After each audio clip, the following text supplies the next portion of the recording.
Bueno. Bueno, lo que vamos a ver entonces, vamos a empezar por ansiedad y luego vamos a pasar a depresión.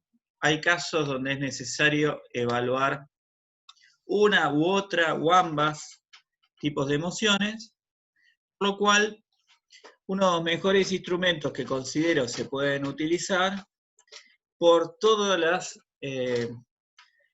tamices metodológicos con los cuales se fue construyendo los instrumentos. Para ansiedad, a mi entender, el más psicológico es el Spielberger, el STAI, ¿sí? Que quiere decir State, Trait, Anxiety, Inventory. El autor es Spielberger, un estudioso del tema de la ansiedad, junto con varios autores.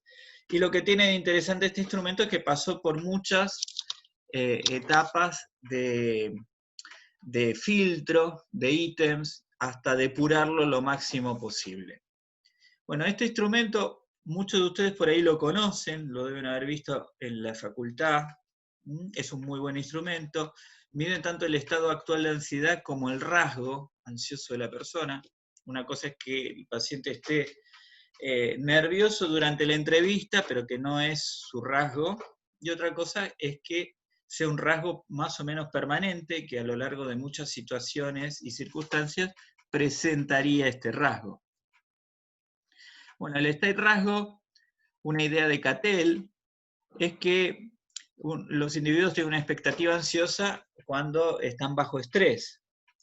Y esto hace que suelan evaluar como muy peligrosas las situaciones que tienen que atravesar, tal vez más peligrosas de lo que son en realidad, por el rasgo que amplifica el estrés con el cual se vivencian estas situaciones demandantes para el individuo. Y además el rasgo hace que la persona, una vez que ha evaluado una situación como peligrosa, se mantiene preocupado, con mucha activación emocional, alto reactor al estrés, y al mismo tiempo con baja confianza en los propios recursos, ¿no? Es como, la situación es peligrosa y yo tengo pocos recursos para hacerle frente. Esa combinación hace que las personas padezcan ansiedad como rasgo. Bueno, el STAI tuvo una primera versión, se llamó la versión X, con la cual se partió a hacer la primera investigación. Bueno, una vez que se hizo un estudio piloto sobre el STAI X, se encontró varios ítems que tenían baja especificidad. ¿Qué quiere decir? Que, por ejemplo, cuando se hacían estudios de validez concurrente, de repente puntuaban tan alto las personas con depresión como con ansiedad. Es decir, no distinguía una persona que estaba deprimida de una que estaba ansiosa. Entonces, era poco específico. Por ahí tenía sensibilidad, detectaba algo, pero podía estar detectando cosas muy diversas como un tipo enojado, más que ansioso. Entonces, había ítems que, si bien podían ser sensibles y prenderse de que algo estaba pasando, no eran específicos de ansiedad. Entonces se los empezó a remover esos ítems. Luego, había muchos ítems que estaban formulados para universitarios, el medio donde se movía Spielberger. Por lo cual, cuando se tomaban en poblaciones con escolaridad baja, no entendían y puntuaban cualquier cosa. Entonces hubo que redefinir muchos ítems que no servían para baja escolaridad. Y luego había problemas factoriales. O sea, en vez de hacerse un solo factor de ansiedad, se hacían muchos factores que los ítems no eran comprensibles qué querían significar al unirse entre ellos. De ahí partimos el STAI-I, que lo que hace es tratar de depurar todos los problemas que tenía el modo piloto, esta prueba piloto. Y tuvieron que cambiar el 30% de los ítems originales, ¿sí?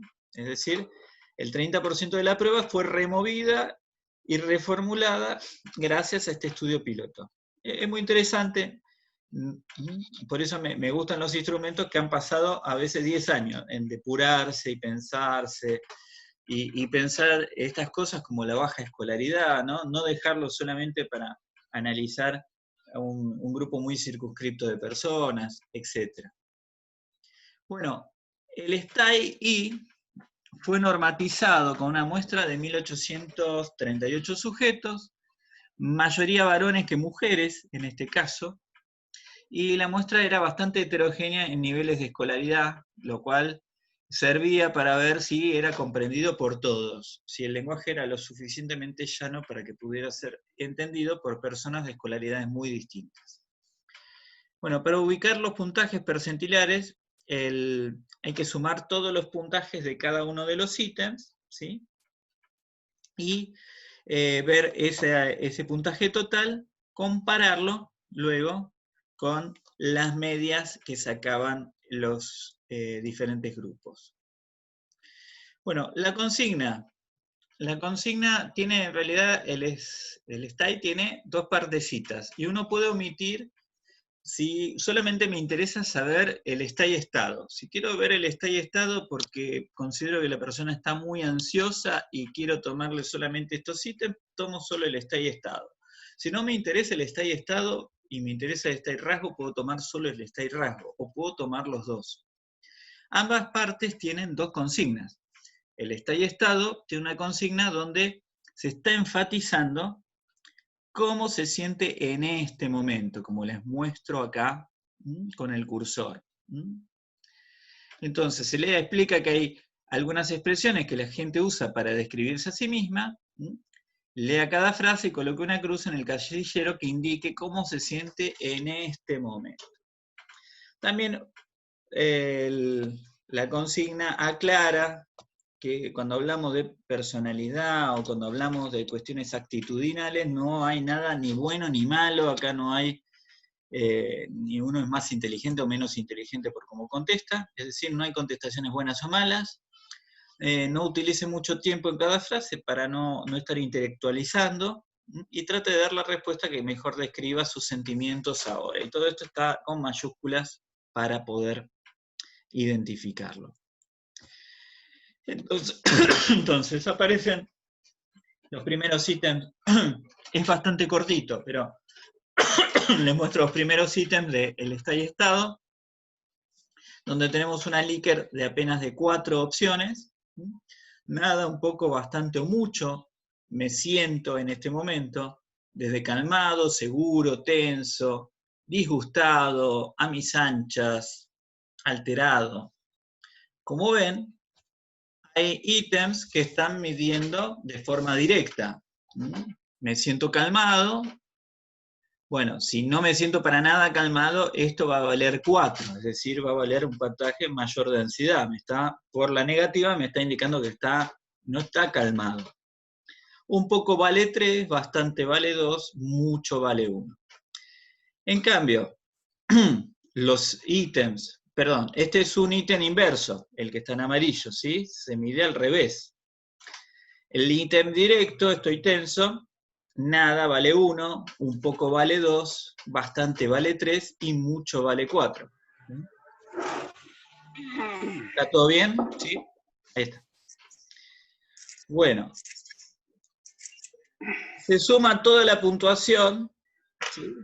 El sujeto pone 4 acá, pone 2 acá, pone 3 acá, entonces 2, 5, 9, se van sumando todas las puntuaciones hasta tener una puntuación bruta del estado, con el puntaje sumado de sus respuestas. Eso luego se ingresa a partir de un baremo, y en el baremo se coteja con la puntuación, en qué percentil se encuentra el individuo que ha puntuado, por ejemplo, 30 puntos en el rasgo estado. ¿Se entiende? ¿Qué está? ¿En el percentil 70? ¿Está en el percentil 90? Bueno, ¿en qué nivel de ansiedad está al momento de realizar las tareas que le estoy dando? Este inventario, por ejemplo, el estado, sirve, por ejemplo, en investigaciones donde uno tenga que hacer algunos controles del estado de los sujetos al momento de hacer las pruebas. También para despejar el grado de nerviosismo ante una situación extraña con un entrevistador. El está y rasgo, fíjense, la consigna es la misma, se dicen las mismas cosas, pero en vez de referirse a cómo se siente ahora, le dice cómo se siente generalmente. Hacemos énfasis cuando lo estamos evaluando, que piense cómo es generalmente o cómo se siente generalmente. ¿Sí? Y de vuelta, no hay contestaciones buenas o malas, no intelectualice, es decir, no use mucho tiempo en cada frase, y se le da las opciones. En este caso, la primera dice me siento bien, me siento nervioso, me siento a gusto conmigo mismo, etc. La misma lógica, puntuaciones inversas, las que están en amarillo, puntuaciones directas, las que están en blanco. Sumamos la puntuación total de sumar todos los ítems y me da el valor bruto de rasgo que lo comparamos en la tabla del baremo a qué percentil le corresponde. Hay un trabajo hecho en nuestro país por Leibovich de Figueroa y Vanina Schmidt, dos colegas que trabajan muy bien, y hay un libro en la facultad que se llama Evaluación Psicológica, y está el STAI con sus baremos en ese libro, ¿sí? Por lo cual no les puedo subir ese material porque es material de docentes de la casa, pero les remito a que lo pueden conseguir en la biblioteca. En la biblioteca tienen el test y tienen los baremos incluidos en el mismo. Más allá de las consignas y demás, más ampliadas de lo que yo les estoy comentando. Les comento también cuestiones de confiabilidad, la estabilidad del rasgo. Por ejemplo, ¿se acuerdan cuando vimos la clase de confiabilidad y validez? Que una estrategia de ver cuán estable eran las mediciones para ver si era confiable como se había medido, es hacer un test-retest con un tiempo prudencial. Se toma un test y los mismos individuos un tiempito después van a completar el mismo inventario. Bueno, la correlación es de 0.73, es una correlación buena, el rasgo se mantiene, y una cosa interesante, no hubo correlación significativa en estado. Es decir, ansiedad-estado, que es momentáneamente cómo me siento durante la prueba, no correlacionó en el test y el retest, lo cual es una buena información. Quiere decir que está realmente midiendo estado en un rasgo. Que haya estado nervioso en la primera o nervioso en la segunda no tiene por qué haber coincidido con la otra prueba, ¿sí? Pero los ítems que quieren medir rasgo correlacionaron a 0.73, lo cual indica que lo que midió predice lo que va a medir después. Lo que se midió en un test me va a predecir lo que va a medir en el otro. Rasgo correlaciona, estado no correlaciona, y es lo que espera la teoría que haga el test. Por lo cual también es interesante, se mantiene lo que se llama estabilidad, la confiabilidad como estabilidad. ¿Está bien? ¿Se va entendiendo? Bueno, consistencia interna. ¿Se acuerdan de la consistencia interna? La podíamos hacer con técnicas como el alfa de Cronbach. Podíamos ver si los ítems de las diferentes escalas, cuando uno mide alto en un ítem, si me predice que va a medir alto en los siguientes ítems. Si hay realmente cada ítem predice el comportamiento de los otros ítems. Esa es la consistencia interna de una escala. Bueno, ¿qué pasó con estado y rasgo? Los coeficientes de Cronbach son de 0.90. Acuérdense, el máximo de un alfa de Cronbach es 1. Directamente es idéntico lo que hago en un ítem con respecto a los otros. Es un muy buen alfa de Cronbach, son muy consistentes las escalas.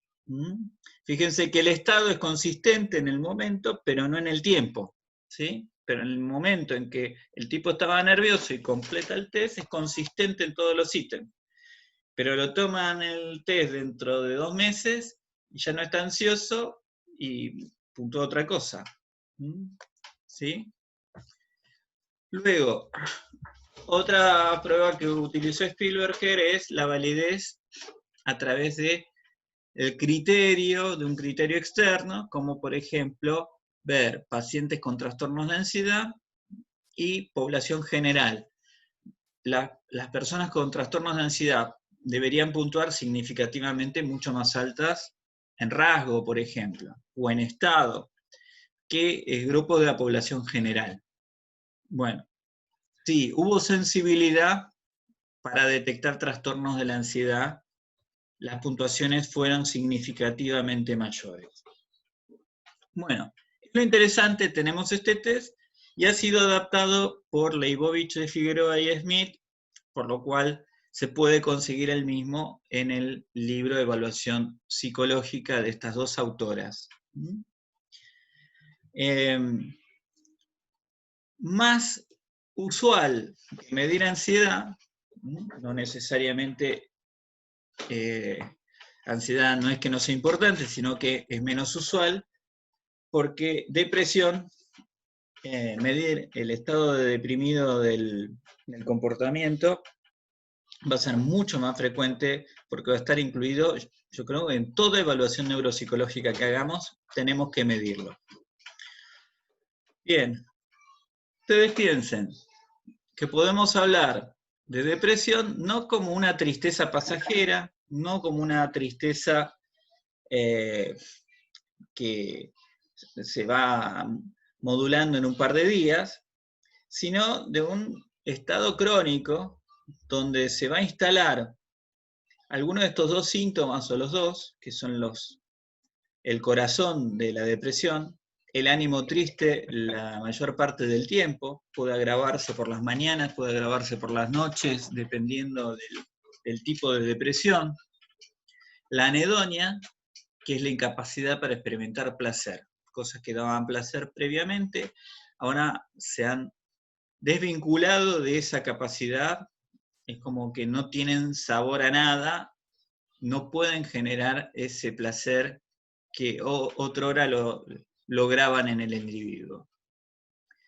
Luego tenemos alteraciones del apetito, alteraciones del sueño, agitación o enlentecimiento, que fíjense las flechitas indican que algunos individuos la depresión se va a manifestar por disminuciones, desde no comer nada y disminuir rápidamente de peso en muy poquitas semanas, a personas que van a comer a veces desaforadamente para calmar la ansiedad que les provoca esta depresión, individuos que se la van a pasar durmiendo a individuos que no pueden dormir y están cansados todo el día pero no pueden pegar un ojo o se despiertan muy temprano, por ejemplo 2 horas antes de que suene el despertador, agitación o enlentecimiento, y esto va a dar el perfil de las depresiones más típicas y atípicas. Las depresiones más típicas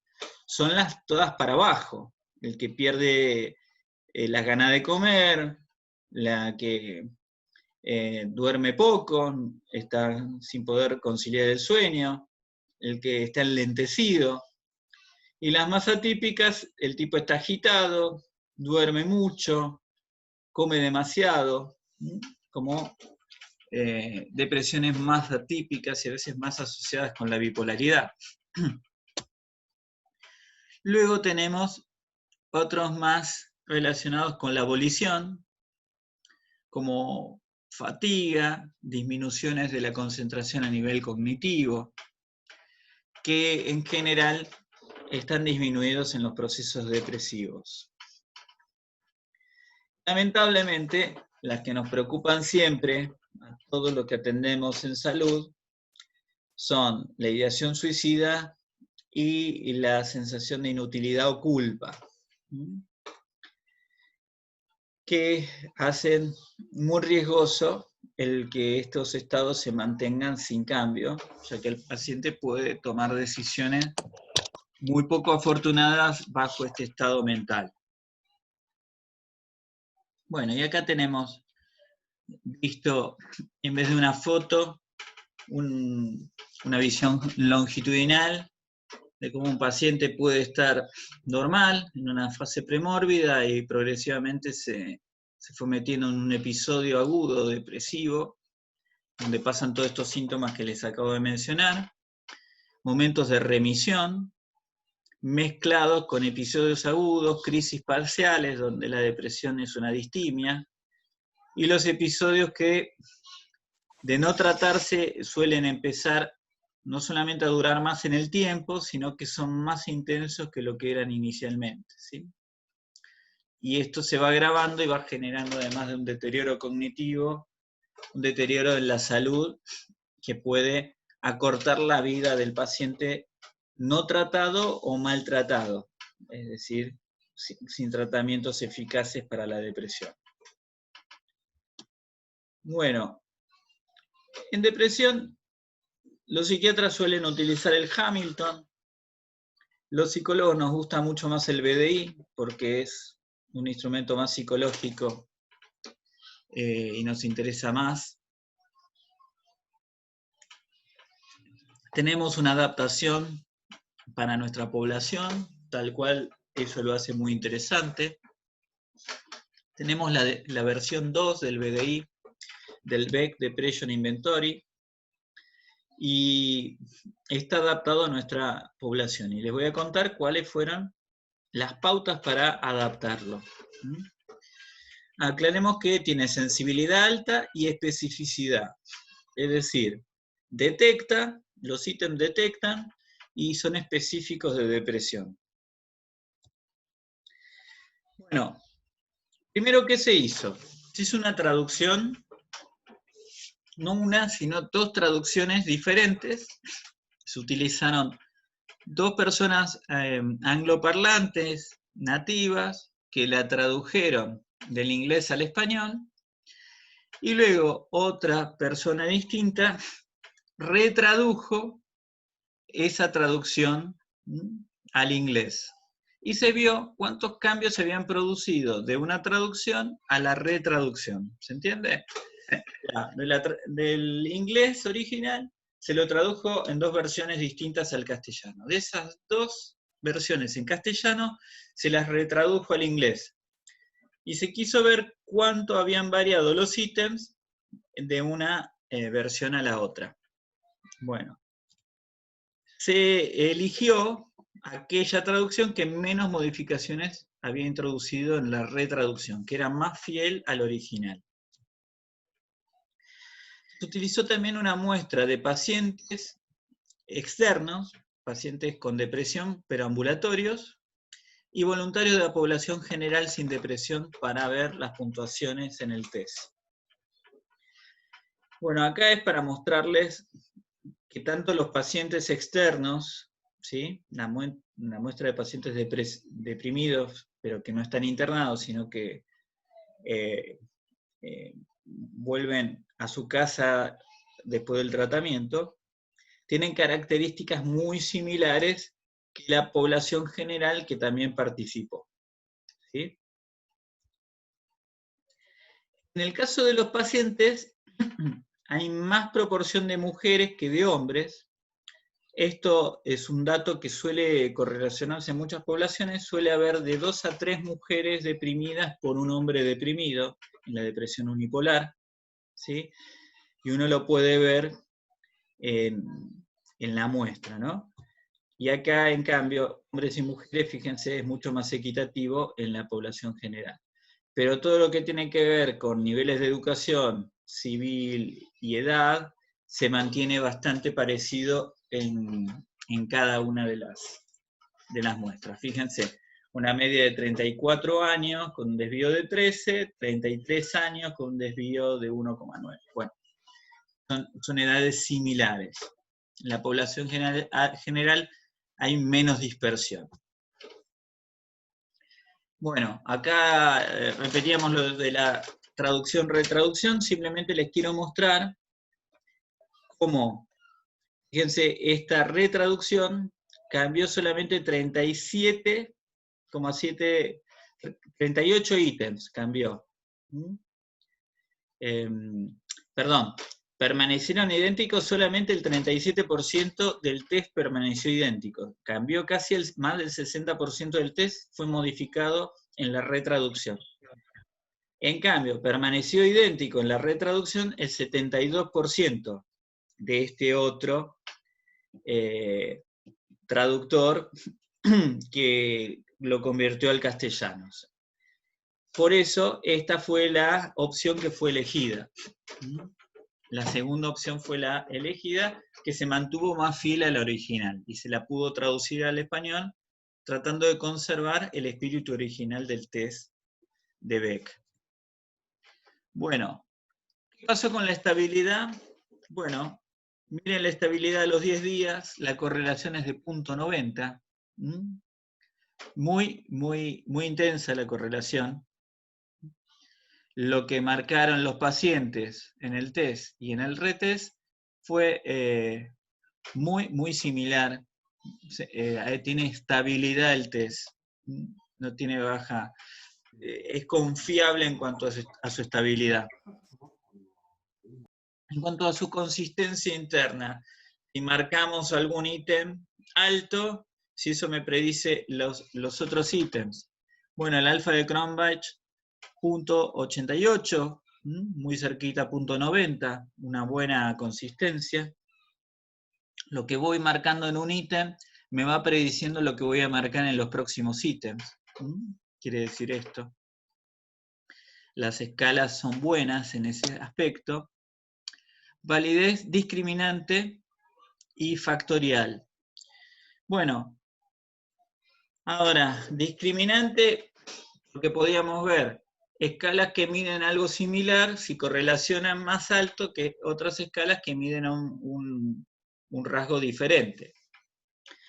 Bueno, el SSL90, un test de screening, ustedes lo conocen, lo han visto, el SSL90, por ahí en psicométricas, que es un test de screening que tiene muchas escalas diferentes para diferentes tipos de patologías muy usuales, y sirve para hacer un screening rápido, para ver dentro de qué patología se puede encontrar un individuo. Bueno, la escala de depresión puntúa más alto que la escala de ansiedad, es decir, tiene una correlación más alta que la de ansiedad. Igualmente, el espectro de presión ansiosa hace que haya mucha superposición. Por eso, la ansiedad es lo más difícil de despejar de una persona con depresión, porque tiene mucha comorbilidad, si no son a veces un continuo la aparición de los dos rasgos. En este otro estudio, acá vemos algo parecido. El STAI tiene 0.58 y esta escala de depresión tiene 0.81. Vuelve a aparecer otra vez una correlación mayor con la escala de depresión que con la escala de ansiedad. Luego, sensibilidad para detectar a gente que no tiene nada versus gente que tiene depresión o alguna cosa que detecte el instrumento. Bueno, fíjense, personas con depresión, las puntuaciones de 33.7, 29, episodio depresivo o trastorno depresivo no especificado, tienen puntuaciones en torno a 30, mientras que pacientes que no tienen depresión pero tienen alguna patología tienen puntuaciones de 22, y población general tiene puntuaciones de 10. Es decir, el test discrimina con puntuaciones más altas al que tiene depresión del que no lo tiene. Miren, en cuanto a ansiedad, trastornos de ansiedad, trastornos de personalidad, otros trastornos, las puntuaciones, cómo se diferencian las puntuaciones de gente que está deprimida de gente que tiene un trastorno diferente. No quiere decir que no sufra, pero sufre por ansiedad y no por depresión. ¿Se entiende? ¿Sí? Esto era lo que era la validez con un criterio externo. El criterio externo es un diagnóstico que tienen las personas que están completando el test. Una cosa interesante del BDI es que también se hizo un análisis factorial. Y el análisis factorial permite desprender en poblaciones de pacientes con mucha claridad dos grandes factores. Acá están como factor 1 y factor 2. En negrita están los ítems que más pesan para el factor 1 y cuáles no. Y para el factor 2, cuáles pesan con respecto a los que no. ¿Sí? Bien, cuando vemos, en cambio, en población general que ha tenido puntuaciones más bajas, casi desaparecen los dos factores. Los dos factores se ven sobre todo en las personas deprimidas, ¿se entiende? En la gente no deprimida no se forma esa disparidad de dos factores, sino que aparecería casi como un solo factor, ¿ven? Todo unificado.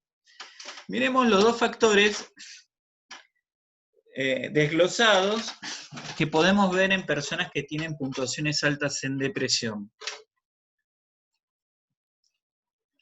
Los hemos llamado factor cognitivo y factor somático, porque los ítems del BDI que se anudan unos con otros son sentimientos de fracaso, sentimientos de culpabilidad por la depresión que están padeciendo, sentimientos de estar siendo castigados, disconformidad con uno mismo y la imagen de uno mismo, autocrítica, indecisión, pensamientos o ideaciones suicidas y desvalorización.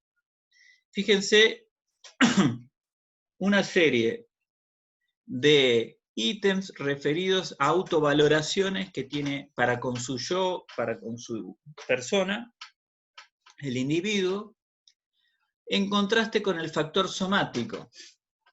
Tristeza, pesimismo, pérdida de placer, falta de energía, cambios en el sueño, cambios en el apetito, dificultad de concentración, pérdida de libido, llanto.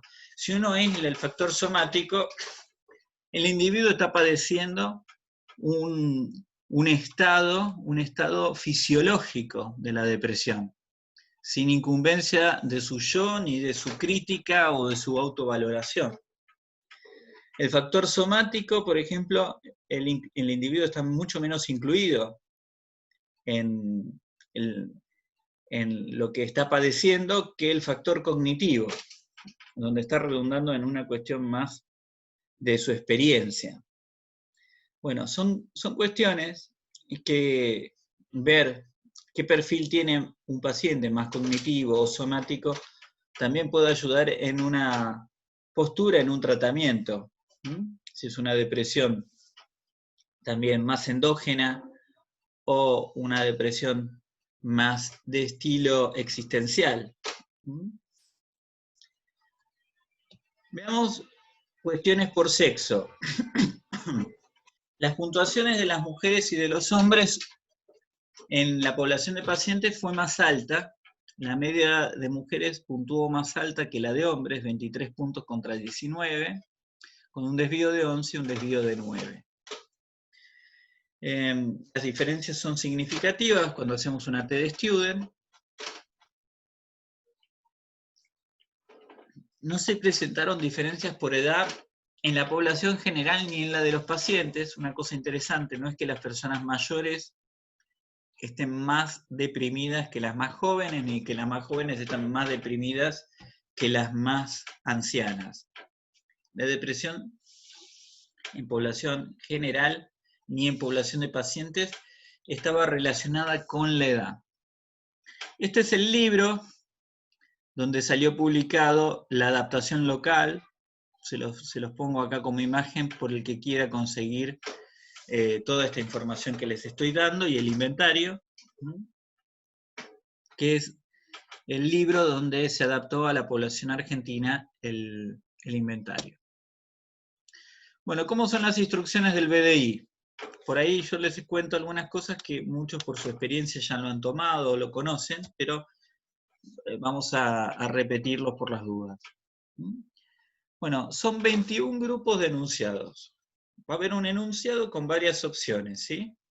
Son 21 grupos sintomáticos donde se van a hacer frases para ver en qué frase el paciente se siente más identificado con lo que a él le pasa.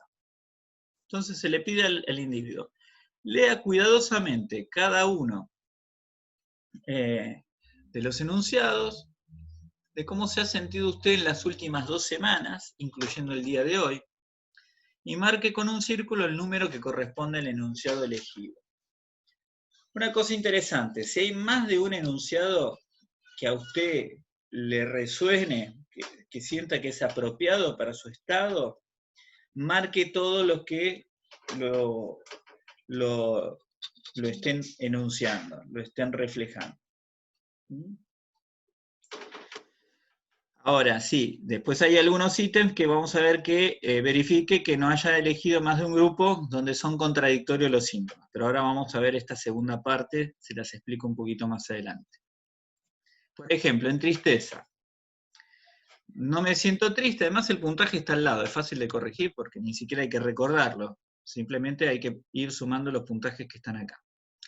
Me siento triste gran parte del tiempo, estoy triste todo el tiempo, estoy tan triste o soy tan infeliz que no puedo soportarlo. ¿Qué pasa si la persona puntuó 2? Bien, vamos a sumar a la escala total 2. Si un individuo puntuó, me siento triste gran parte del tiempo, pero también le parece razonable, estoy tan triste o soy tan infeliz que no puedo soportarlo, ¿cómo lo puntuamos esto? Lo vamos a puntuar como 3. Siempre elegimos la puntuación más alta. No es que sumamos 4, ¿sí? Sumamos 3, sumamos el ítem más alto en puntuación. Ahora, esta parte del enunciado que no había que marcar más de una opción que estuviera diciendo el efecto contrario. Vieron que les dije que hay síntomas que estaban hacia arriba o hacia abajo, que estaban incrementados o disminuidas las funciones. Entonces, por ejemplo, en cambios de hábitos del sueño, Beck está incluyendo ambas cosas. Duermo un poco más de lo habitual y duermo un poco menos de lo habitual. Duermo la mayor parte del día, me despierto 1 o 2 horas más temprano y no puedo volver a dormirme. Entonces, si yo marco 3B y 3A, va a ser contradictorio. Posiblemente el paciente se equivocó al marcar. Eso es lo que estaba diciendo el enunciado. ¿Se entiende? Salvo en estos, que ahí tenemos que fijarnos de que el paciente no esté marcando y entienda lo que tiene que hacer. Bueno, esto que les dejo acá en el PowerPoint es para que ustedes sepan el rango donde van a hallar el nivel de depresión que tiene un individuo. De 0 a 13 puntos se considera normal, que cualquier persona puede tener hasta 10, 11, 12 puntos, ¿sí? De 14 a 19 ya las puntuaciones son más sensibles a una depresión leve. Si marcamos de 20 a 28 la sensibilidad aumenta a que hay una depresión de tipo moderado, y 29 a 63 la depresión se considera grave. Y la especificidad y la sensibilidad aumentan un montón en cuanto a la detección. Es decir, a mayor puntuación, la especificidad y sensibilidad aumentan. Nosotros, a partir de un corte de 17 puntos de puntuación en el BDI, ya contamos con una sensibilidad del 93%. Es decir, vamos a tener falsos positivos solamente en el 18% de los casos de 100. ¿Está? ¿Se entiende? Sensibilidad no es especificidad, ¿se acuerdan? Sensibilidad es que algo le pasa a la persona, puede ser un trastorno de ansiedad. Puede que justo en 17 puntos hay mucha comorbilidad en síntomas depresivos y ansiosos, y por ahí estamos detectando un trastorno ansioso y no de depresión. Por eso les digo, es sensible. Cuando más va aumentando la puntuación, además de sensible, se vuelve muy específico. cosas interesantes cuando uno está con un paciente, con un paciente en una evaluación y uno tiene que tomar un montonazo de cosas porque tenés que hacer el audio verbal de Rey, la figura compleja, las historias bueno. Y ahora te da, cuando viste el BDI, estabas mirando como un test poco importante, y de repente tiene puntuaciones altísimas en pensamientos e ideas suicidas, tiene un plan para suicidarse, y además puntúo alto en pesimismo. Son dos ítems que tienen mucha detección de riesgo suicida en las próximas 24 horas. Por lo cual, cuando uno detecta puntuaciones altas en las dos, es el ítem 2 y el 9, bueno, uno lo puede correlacionar, por ejemplo, puede agarrar la VHS, que es una escala de desesperanza, para ver qué tan desesperanzado está la persona, y hacerle preguntas, son 10 preguntitas del VHS para ver el nivel de desesperanza y corroborar, y también uno puede indagar en la posibilidad de concreción de ese plan suicida. Si se quieren quedar tranquilos, yo me quedaría hablando con el paciente hasta ver qué tan materializable es lo que quiere hacer. Desde, puede ser un trágame tierra que no tiene mucho más significado que ojalá desapareciera, pero no sé ni cómo hacerlo, a, bueno, el fin de semana se van todos y el tío tiene en la caja de zapatos un revólver y yo sé dónde están las balas. Bueno, hay que ver qué tan materializable, con cuánto dispone el paciente para realizar alguna cosa, ¿sí? Bueno, les indico, estos dos ítems no los soslayen, ¿sí? Han marcado alto, y no esperen a que el paciente se haya ido para hacer un rastrillaje y mirar qué pasó en ellos. Muy bien.